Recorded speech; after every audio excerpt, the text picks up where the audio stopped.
So Luke 22 and verse 24.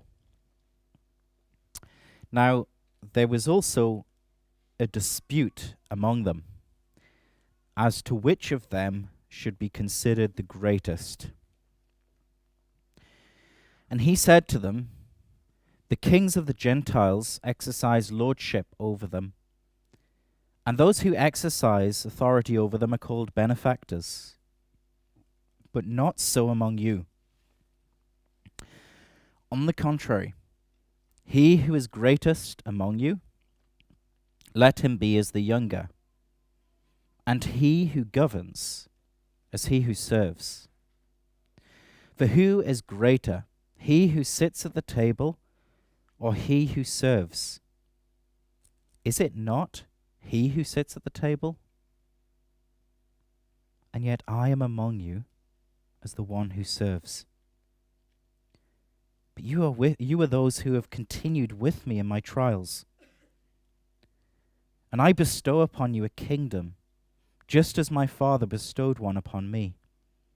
You may eat and drink at my table in my kingdom, and sit on thrones judging the 12 tribes of Israel." Amen.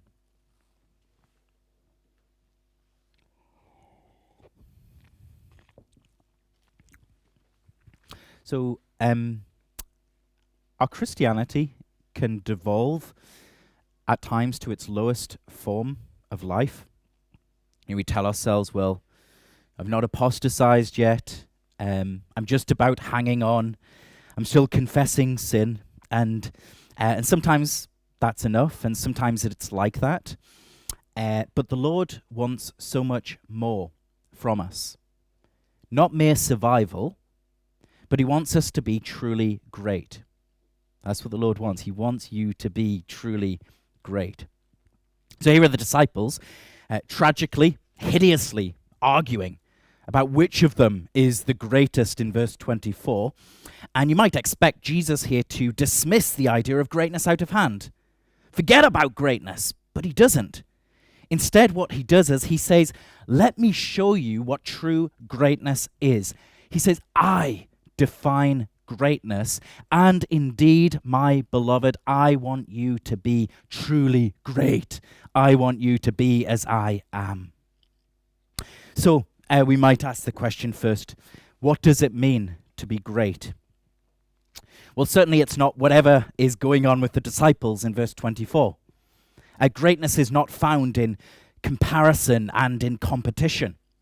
We should never be ranking ourselves whether of the upbeat or of the downbeat variety with one another.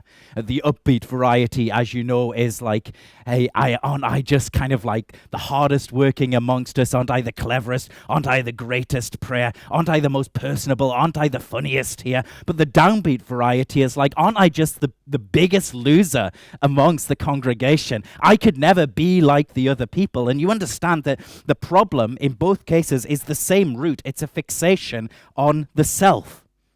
Greatness is found, firstly, this is our building block, in self-forgetfulness. Not thinking about ourselves too much. There is obviously realistically a sense in which we need to think about ourselves in order to live and breathe and to continue, but the focus, the fixation, the motivation, the goal of our life is not us. Greatness is found in self-forgetfulness, not fixating on the self. Our Lord responds to the disciples in verse 25. And he responds with what are, for many Christians, beloved words. The kings of the Gentiles exercise lordship over them, and those who exercise authority over them are called benefactors, but not so among you. And Christians, why do they love these words? Because they believe that Jesus here is punching up, and it appeals to them. They love the idea that Jesus here is condemning authority and hierarchy. They hate the idea that somebody might get ahead, that somebody might be appointed over them. And so they read these words and they say, oh, it's wonderful when somebody exerts authority, when somebody dares to ask somebody else to do something who is appointed under them. Well, then Jesus is saying it's not like this. We're all to be like communists or something like that, though communists often are the most authoritarian of the bunch. But it can't be that. It can't be that. Verse 25 is not a weapon to be used against authority and hierarchy. Jesus himself has all authority in heaven and on earth. Jesus here is bestowing authority on the apostles who will lead with authority in the church. This is not an anti-authority and anti-hierarchy text. And if it's not that, then what is going on? Well, again, it is all about the self. Most obviously, it's a desire to be served. The kings of the Gentiles exercise a lordship over them. This is a familiar picture. The Lord of the manor who sits there and everybody is at his whim and fancy.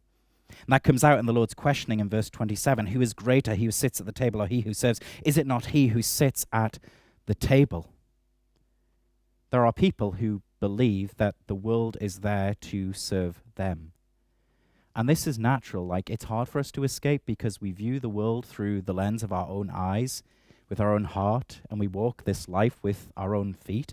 And so in a sense, we are at the center of the world. But we begin to think that the rest of the world is like therefore in orbit around us and is there for us to do us a favor, to answer our bidding and to answer our call. Christ says, no, it's not to be this way amongst you. More subtly, in the second part of verse 25, those who exercise authority take this title of benefactor. It's a title that's only used once in the New Testament and here, and it describes somebody who has made great civic contribution. Somebody who is seen as a local philanthropist. In fact, I think we've got some of them on Facebook in Sunderland. They do many great deeds, and they like everybody to know that they have done many great deeds. The condemnation of Christ here is not a failure to do good for others. It is the question, was it really for them, or was it for you? Are even our best deeds acts of self-aggrandizement? Do we wait to be seen? Do we act to be seen? You see, in both cases, this is all about us. And there is part of us that responds and we're like, oh, this is awful. Nobody wants to be like that, and I don't like people like that, and I would never think that way. My heart would not be so inclined as to be a worshipper of myself. But we've got to see here that this is the way of the world. We are not immune to it, and we cannot shake this disease so easily. So this is the point that Jesus makes in verse 27.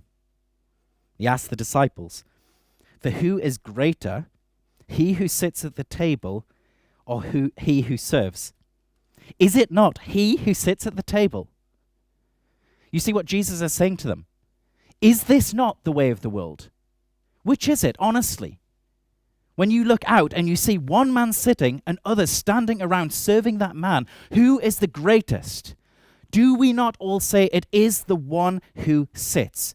Is this not how we all think? And in a very kind of cartoonish and obvious way, we say certainly not. But is it not? Is the one who has achieved greatness not he who sits, who is served, who takes their ease, who answers to nobody, who enjoys economic and social freedom, who is their own man or woman, who is their own master of their own life? And is this not something that we all deep down want? Is this not the thing that we're really striving for? And yes, we might dress it up and say, I want these things, I want this freedom, and I want this ease. Yes, but only under God. Yes, but only so that when I have it, then I will do good for others. But we really have to take a hard look in our hearts and ask ourselves this question. Is this really our motivation in life? is the thing that we're really trying to carve out for ourselves, just our own little kingdom and our own little empire and our own little servants to do our bidding? Is life really just about us and not anybody else?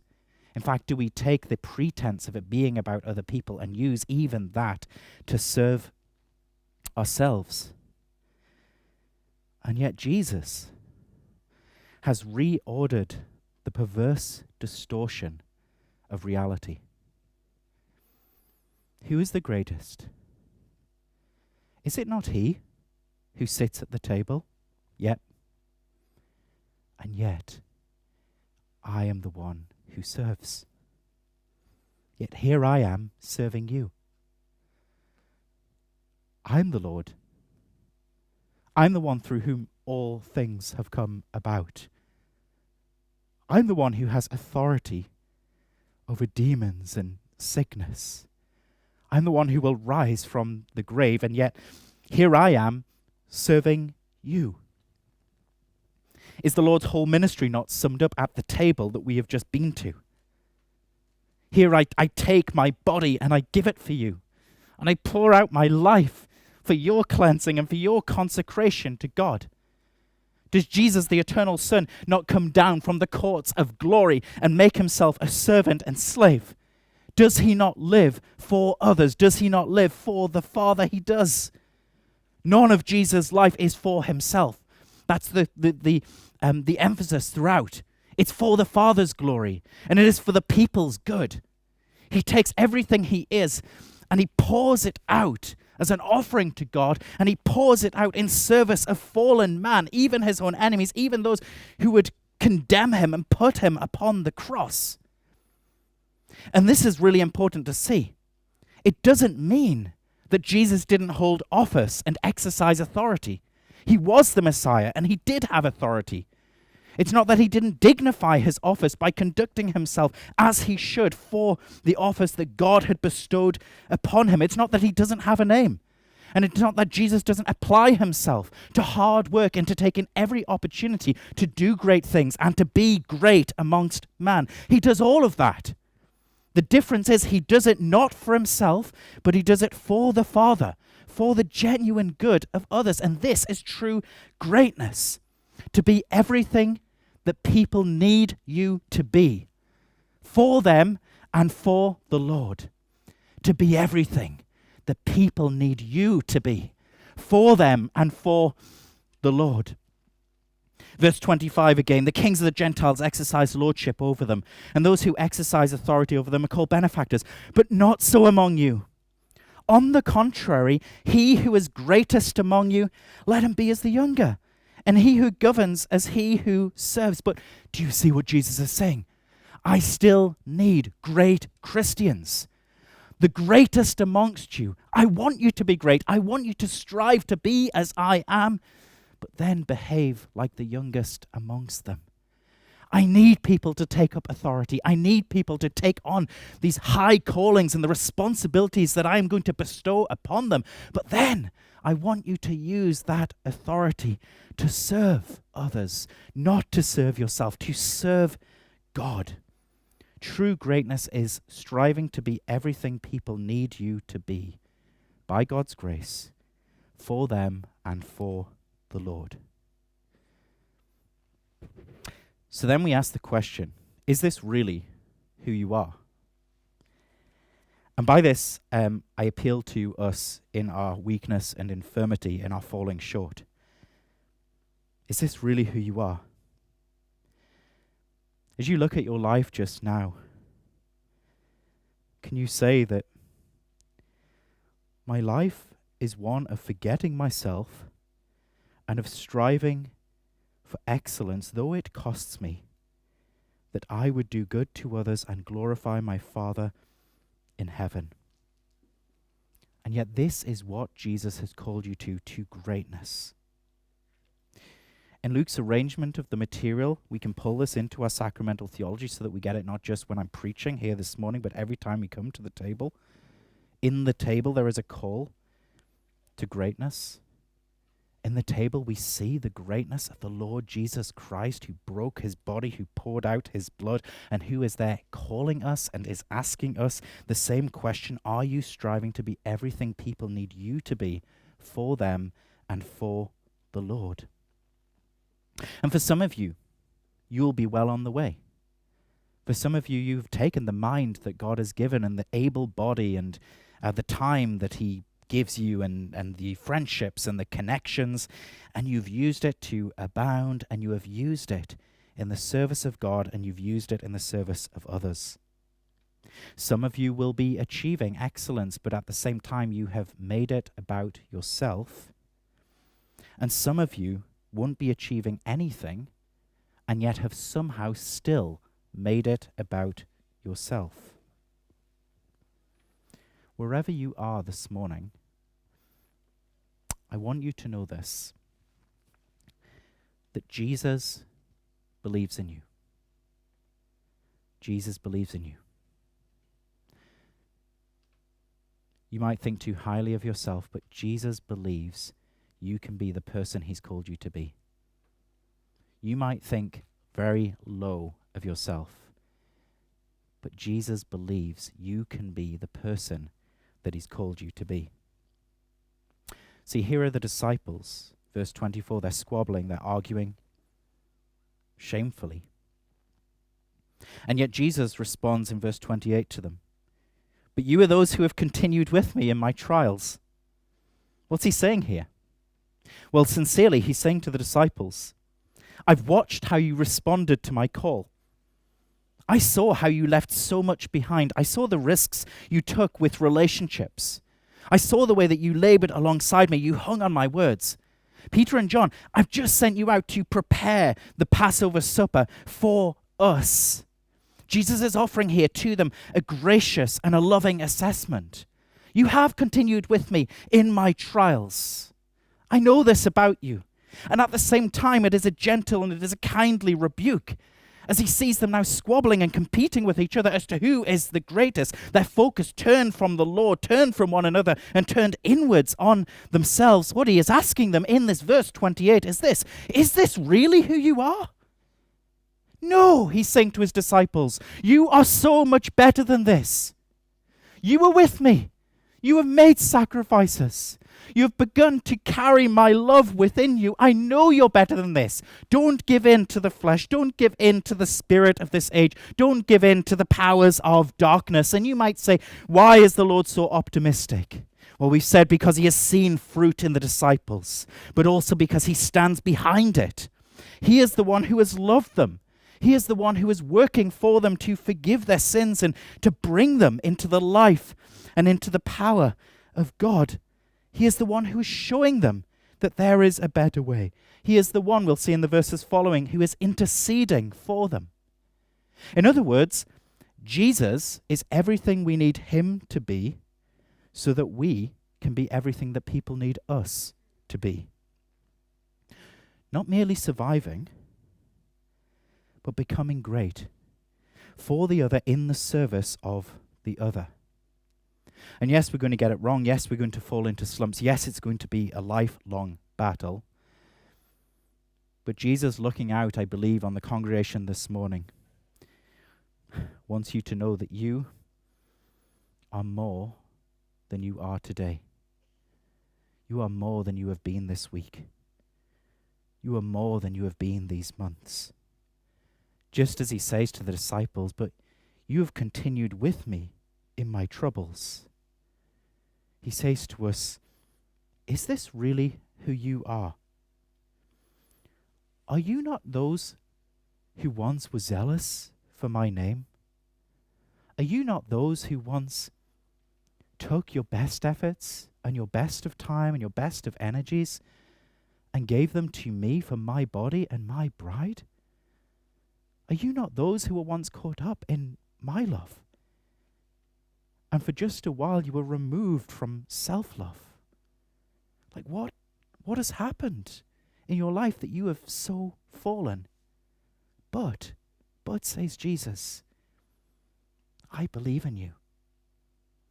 I've seen the fruit. I've seen my Spirit alive in you. And though for just a moment you've been caught at a weak point, I believe that you can do so much better.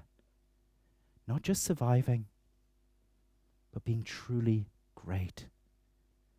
Abounding, taking every opportunity, maximizing everything that I give to you, all under me, that you would be everything that people need you to be, just as I am everything that you need me to be. Is this really who you are? I still believe in you, says Jesus. Be great. And finally this, you'll have your rewards. Consistent with the theme throughout the sermon, Jesus says this. He says, continue in the likeness of my greatness, and I'll share my glory with you. Continue in the likeness of my greatness, and I'll share my glory with you. Verse 29, and I bestow upon you a kingdom, just as my Father bestowed one upon me, that you may eat and drink at my table in my kingdom, and sit on thrones judging the 12 tribes of Israel. What is astonishing about these words is that Jesus, as with his estate of humiliation, points forward to his estate of exaltation. And he says, there's no dramatic change in my character or my spirit. When he says to them, the Father has bestowed a kingdom on me, and now I bestow a kingdom on you, he's not talking of another kingdom. What he is saying is, everything that I have worked for, I now share with you. Everything that I have received, I openly stretch out my hands and I bestow it freely upon you who have continued with me in my trials. Now, what exactly does he mean here? Well, I think partially we see some fulfillment of this through the book of Acts. He bestows upon the apostles administration and rule over the Jews who have come into the church. They stand on behalf of Christ and they proclaim Christ and they exercise church discipline. Also probably through their witness, through their self-forgetfulness, through their becoming great for others, they condemn those who would resist the invitation of Christ to be as Christ is, and ultimately in the kingdom consummated, the same thing worked out.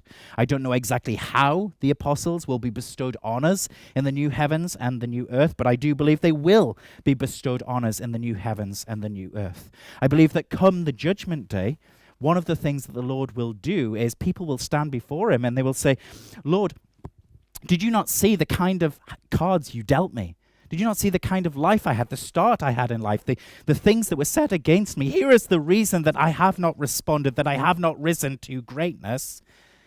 And Jesus will say, no, look, here is somebody who had it 10 times worse than you, but see how they have received my grace. See how they have responded to my grace. See how I have made something of their lives.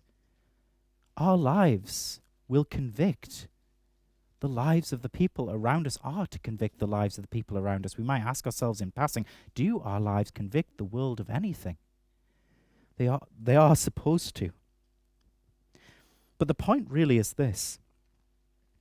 Jesus understands that pursuing greatness yields little reward.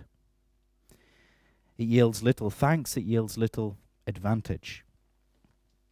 In fact, the greater that you become, the more self-forgetful, the more you pour yourself into becoming the best you can be for others and for the Lord, the pattern that is set before us in the gospel is that you will suffer more, just like the Master. Who was truly great? It's Christ. Christ was a man of sorrows. And I think this happens. And so one of the things that Christians do and attempted to do is to begin to make a hybrid of Christianity in the world. They say, I'll follow Christ, but I'll do it just like the world. You don't need to list examples, but all of you will have observed and seen ways in which within the church, little empires are built up. Men take prestige and honor and power to themselves, and they begin to act like executives set over a very profitable business as though the whole thing was about them. We can behave in exactly the same ways, this horrible hybrid. And why? Because We are seeking the best life now. Now we want comfort. Now we want that freedom. Now we don't want to have to answer to anybody. Now we want to be our own boss. You have to ask yourself this question. Is this really what you want? Do you want an easy, comfortable, and common life? Or do you want an extraordinary and a truly great life? Because the extraordinary and breathtaking and great life is the life of Christ. And I know we're conflicted on this, and I know the flesh pulls us in the direction of self. But here is his promise to you. Lower yourselves to greatness, and I will raise you up to glory. Lower yourselves to greatness, and I will raise you up to glory. In this life, Christ says, with us, we will not be valued. But in the rightly ordered world that I'm bringing, we are the ones who will be celebrated. Those who have made ourselves great for the sake of God and for the sake of others. And what I love, just in conclusion here, is at first you could read this passage and you could say, it seems like Jesus is saying, like, let's act like muggins now, and then when he comes, we'll have all the power, and we'll be like, ha, ha, ha, you idiots, watch how we stamp upon you. But that's not it at all. I think what Jesus is showing is that the glory of those who reign and rule in the future kingdom are those who become as Christ is today.